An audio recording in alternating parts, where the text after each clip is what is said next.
and welcome to Your New Jersey. I'm Lisa Marie Falbo.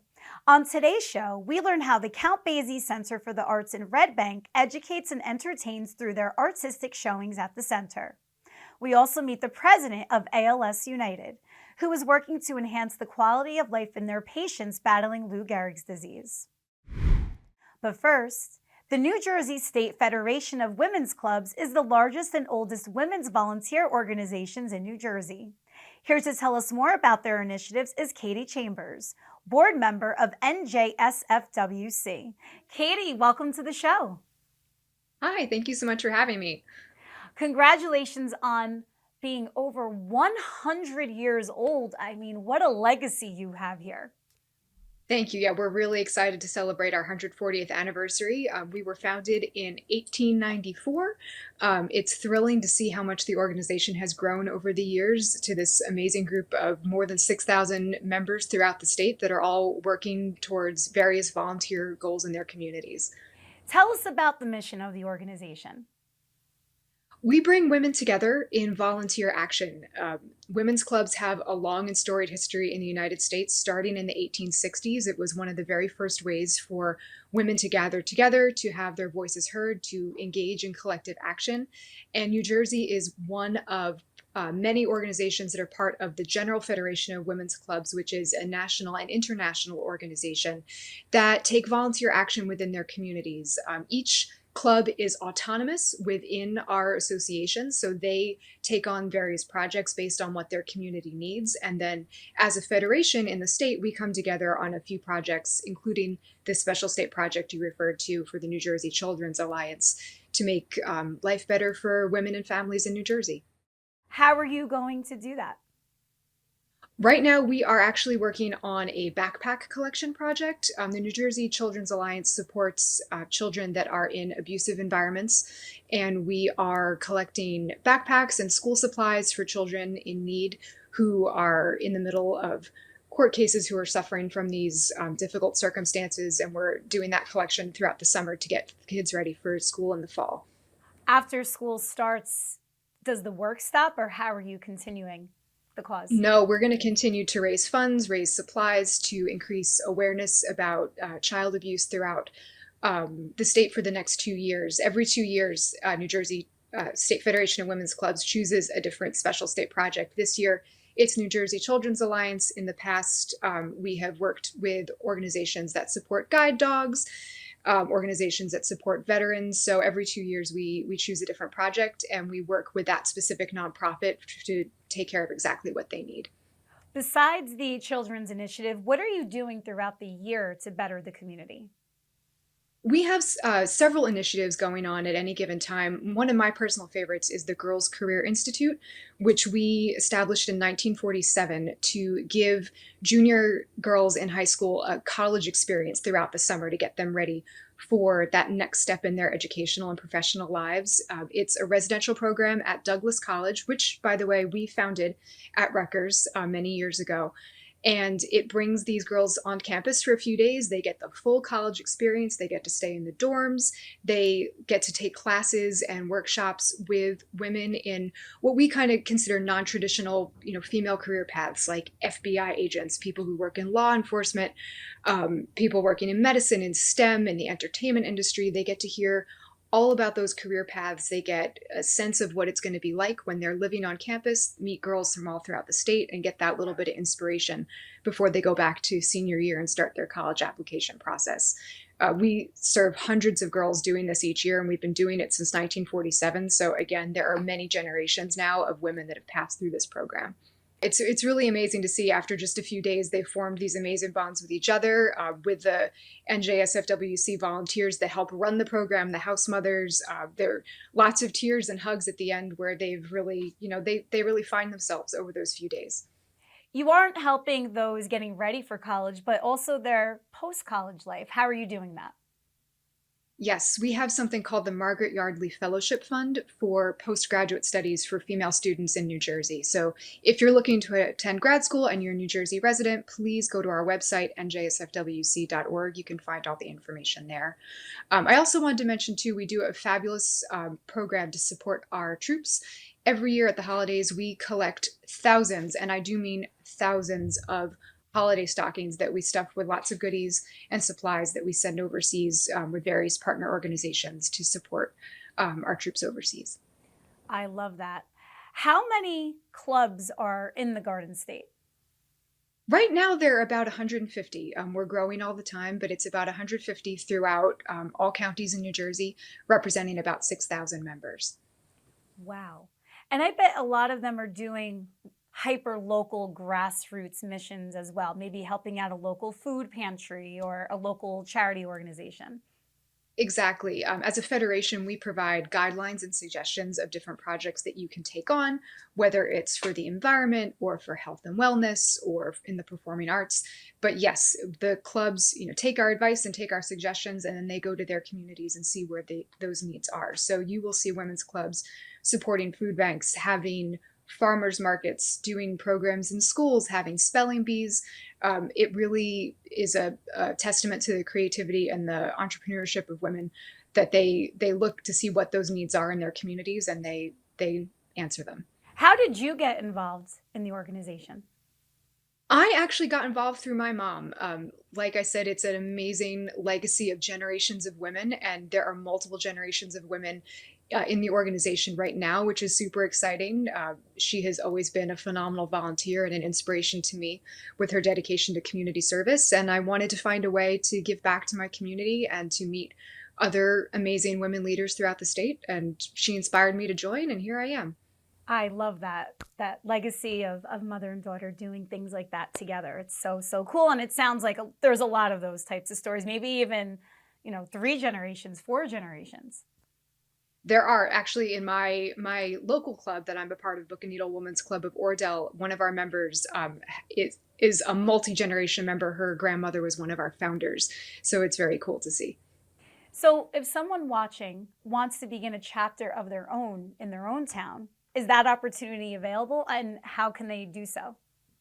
Absolutely. Contact us. Go to our website, njsfwc.org. We have a headquarters building in New Brunswick and a team ready to answer the phone and talk to you about how you can start your own club. And also check to see on the list of clubs, there might be one already near you that you could join. Great. Well, this was so much fun. Thank you so much, and congratulations on so much success. Thank you so much. The Count Basie Center for the Arts and Phoenix Productions are 2 of Monmouth County's most cherished arts institutions. These organizations are not only fostering creativity and talent, but are also deeply embedded in the community. Here to tell us more is Sam Guistiniani, Vice President of Education and Outreach at the Count Basie Center, and James Grausam, Managing Artistic Director and Show Director of Phoenix Productions. James, Sam, welcome to the show. Hi there. Thank you for having us. Well, thank you for coming on here today. The Count Basie Theater and everything you have going on there is just the crown jewel of New Jersey arts and entertainment. So it's an honor to be here with you. Please describe the relationship between the Count Basie Center for the Arts and Phoenix Productions. Sure. So Count Basie Center for the Arts, as you mentioned, is a nonprofit organization centered around bringing offerings that diversify, amplify, and embrace all of New Jersey's residents. And a wonderful way we do that is through Phoenix Productions and the community theater that happen on our stages. James, that's your cue. Talk to us about Phoenix Productions and your involvement. So Phoenix Productions is a 35-year-old community theater organization. We've been performing on the Count Basie stage since 1990, I think was our first season there. And we're just your typical community theater where we engage the community, bring them in and create 5 main stage musicals every year. We have over 300 performers on our stage each year. We hire over 100 musicians, providing work for working artists. And it's a really great way for people to participate live on stage at the Count Basie Center. Samantha, the Basie Center is known for its work in the community, both in Monmouth County and throughout the entire state and region. How would you describe the impact the Basie has?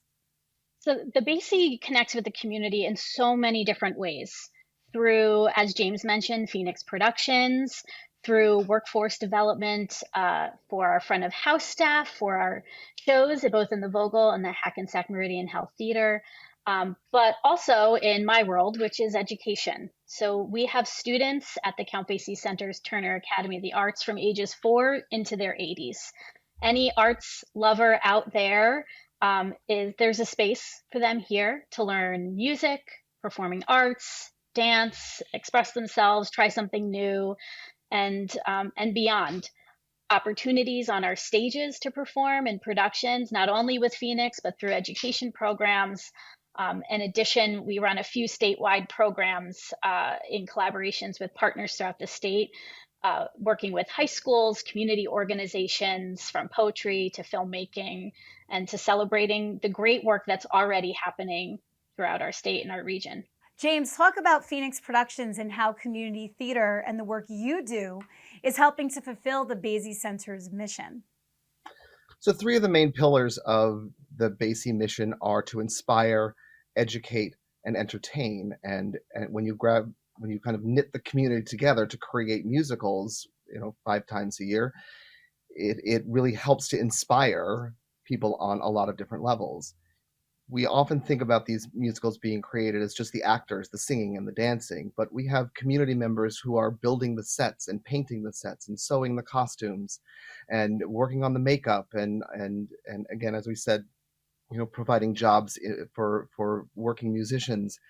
And that's inspirational to people on both sides of the footlights, for the people who are participating and being on stage, but also to the audiences who we have season subscribers who have been with us for 35 years and continue to come back and see more. And I think that's the beautiful thing about it, is it doesn't matter what your skill set is or your skill level. There's probably some way you can participate to help create art for your community. So Samantha, we know that arts education is so valuable, but it's often the first thing that gets cut when schools have budget issues. Talk about the role the Basie plays in supporting arts education and why it's so important for the overall education of our children. So we work very closely with school districts and community organizations to provide programs for them that help support the great work that's already going on inside their school building. That can happen during the day, after school, on the weekends, or beyond. We also, through our Forever for Everyone endowment campaign, make sure that any of those students that want to continue to learn have a place here. So we provide support scholarships so that there are no barriers to participation. But really supporting the work that schools are doing through programs, professional development for teachers, access to performances on stage, really help move the needle and make sure that everybody knows that the arts are for them. How did you get involved in the arts, Samantha? I was always kind of an artistic kid. I liked to draw when I was young. But I was also a very athletic, motivated kid, but it was actually because I had broken a finger and I couldn't play a sport that season that I auditioned for a play. And I kind of found my family doing theater at school, and one friend dragged me to a community theater, and it really did change my life. It was just where I found a home. And you're doing such great work to this day. James, how about you? How did you get involved? Well, I was a band geek for my whole life, and I was really, really fortunate to have great educators where I grew up, and they recognized something in me and said, "Listen, you're not just a band kid. You're way too much. So we need to put you on stage and have you, as I like to say, get your art on." And so I started as a chorus boy, in the school show, and then parlayed that into a college degree, and then I became a professional chorus boy, and I've toured the world and been on lots of stages around the world. And then when it came time to retire, which we all retire from the show game, don't we? I found community theater and was able to keep a toe in, keep involved, and it was just, again, as Sam said, you find your family, and that's exactly what the arts do. And especially for this younger generation, it takes them away from the computer screens and the tablets and the phones, and it's teaching them how to communicate and have presence, and that's so vital and priceless. Right? I think that's something that a lot of young people struggle with, and we get a lot of phone calls from parents that, they want their child to be more confident speaking in front of people and just developing those skills and interacting and collaborating. And we're happy that this is a place for them and a place for someone who wants to be in West Side Story, right? So we try really hard to make sure that the person that wants to get better at public speaking has a home, and the person that's kind of ready to take a trajectory similar to James and tour professionally also has a home here. I love that. Well, Samantha, where can people find out more information about Count Basie and all of your programs? Sure. You can visit our website at www.thebasie.org. Great. And James, where can people find out more about Phoenix Productions? You can find out at thebasie.org, as well as www.phoenixredbank.com. Well, it was so great to be joined by you today. Hopefully see you soon at a show. And thank you so much for everything you are doing, especially for Monmouth County youth. Thank you. Thank you. ALS United provides local, on-the-ground services to patients and families living with ALS, or Lou Gehrig's disease. Kristen Cocoman, President and CEO of ALS United, joins us to tell us more about their mission here in the Garden State. Kristen, welcome to the show. Thank you so much for having me. I can't think of a disease more devastating than ALS, so thank you for all that you're doing in helping these families. I appreciate it. Thank you for saying that. It's something that I say often, you can never do enough for the ALS community. There is always more to do. There are so many ways in which we can provide support and continue to add on to that list of things. It's really, it is a devastating disease. I'm not sure, the community, it's something that not everybody is that familiar with, how it impacts someone, not only the person who's been given that diagnosis, but the entire extended family.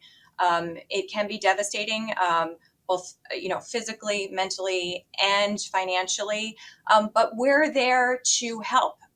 We're there to provide all kinds of support services in every way possible. How are you helping families here in New Jersey battling ALS? So in a variety of ways, we work with clinics, multidisciplinary clinics within the state of New Jersey. We support them and their teams of neurologists and therapists and all the different specialties that are involved in the care of someone who is living with ALS. We also will support the community with nurses and social workers that are out in the field that will come to your home or meet with you virtually to assess your needs, to help guide you through all the different things that or hurdles that can be in front of you, things like filing for insurance benefits, just getting through the day-to-day. We have support groups, a lot of virtual support groups and in-person support that we'll provide, but we also provide financial support. We will provide grants for families in order to get respite care, support things like paying for copays or supporting copays, or providing a ramp or accessibility modifications to the home, which can be so costly. So it's a number of different ways that we're providing support for the families. And how are you getting support to help all of these families? We get support through a lot of generous donors that will fund many of our programs. We get a lot of funding through state-based grants and support. Unfortunately, this year, going forward, the next several months, the state of New Jersey, they did need to cut back on the budgetary funding that we receive pretty significantly. So we are looking to supplement our funding in the state of New Jersey in other ways, reaching out to all of our grateful donors, applying for new grants. And the hope is that we do get that state funding built back up for next year. Well, it is so important because it really is all hands on deck in dealing with ALS. How many families here in New Jersey are affected? So we're servicing about 250 or so families in the state of New Jersey, and that is in the northern half of New Jersey. So we work with our partner affiliate out in the southern part of New Jersey with similar numbers. So collectively, we're trying to reach every single person throughout the state of New Jersey and make sure that everyone knows that we're there to support them and they're getting services from us. Has there been any advancements? Like you said, a diagnosis is devastating, but has there been anything that to help prolong and have people live a fulfilled life? There has been, actually, and thank you for asking. This is actually the anniversary of the ALS Ice Bucket Challenge that started 10 years ago. And that time, that particular time frame, that series of events through the challenge raised a tremendous amount of funds, most of which went to research, but also an incredible amount of awareness. And through that, and since that time, there's been a lot of progress in the ALS space. New genes have been identified. 2 new drugs have been brought to market for the ALS community. Prior to the Ice Bucket Challenge, there was 1 drug that was available to the ALS community, and that was in all of the years prior to that. And just the past 10 years, 2 new drugs have been introduced. There's just a lot of hope that we have that more is to come. Kristen, I was going to bring up the Ice Bucket Challenge. I cannot believe that's 10 years ago, but more importantly, I'm so happy that that viral moment really sparked change within the ALS community.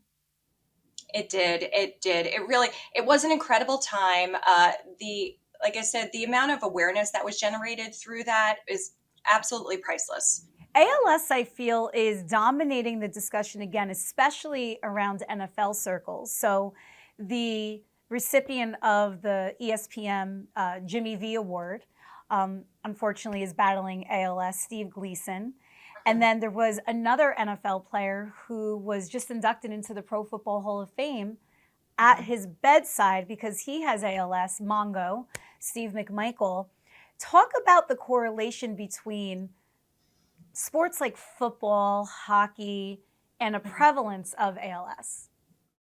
So in the world of sports, whether it's football or soccer, hockey, baseball, there is research being done on whether or not there is a correlation between sports, injuries, concussions, if that can be something that maybe it puts you on a particular trajectory, or it starts a process that, you start to develop something that would lead to ALS.